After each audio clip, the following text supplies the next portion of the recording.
সুনামগঞ্জ হিন্দু সম্প্রদায়ের বাড়ি সুনামগঞ্জের দোয়ার বাজারে মংলাগাঁও মণিগাঁও পূর্বহাটি গ্রামে গত মঙ্গলবার রাতে হিন্দু সম্প্রদায়ের শতাধিক বাড়িঘরে ব্যবসা প্রতিষ্ঠানে হামলা ও ভাঙচুর লুটপাটের ঘটনা ঘটেছে। উল্লেখ্য এ প্রতিবাদ জানিয়েছে বাংলাদেশ হিন্দু বৌদ্ধ খ্রিস্টান ঐক্য পরিষদ।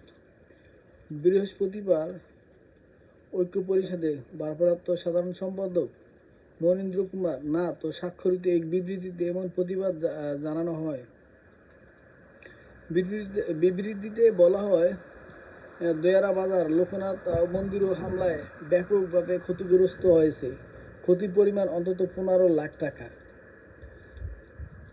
স্থানীয় উপজেলা পূজা উদযাপন পরিষদের সভাপতির বসত বাড়ি ভিটা ও পারিবারিক মন্দির হামলার ব্যাপারে ব্যাপকভাবে ক্ষতিগ্রস্ত হয়েছে। এ ঘটনায় স্থানীয় সংখ্যালঘু গ্রামবাসীর মধ্যে গভীর আতঙ্ক বিরাজ করেছে। অনেকেই ভয়ে সিলেট সহ অন্যত্র চলে গেছে।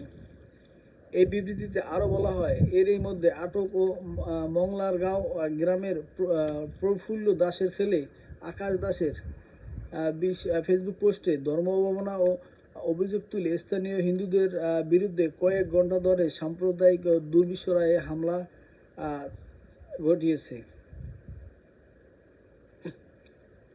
ঐক্য পরিষদ এমন সাম্প্রদায়িক হামলায় তীব্র নিন্দা ও প্রতিবাদ জানানোর পাশাপাশি অনতিবিলম্বে হামলাকারীদের গ্রেপ্তার ও ক্ষতিগ্রস্তদের ক্ষতিপূরণ ও পুনর্বাসন, হামলাকারীদের দৃষ্টান্তমূলক শাস্তি ও নিশ্চিতের জন্য সরকারের কাছে জোর দাবি জানিয়েছে।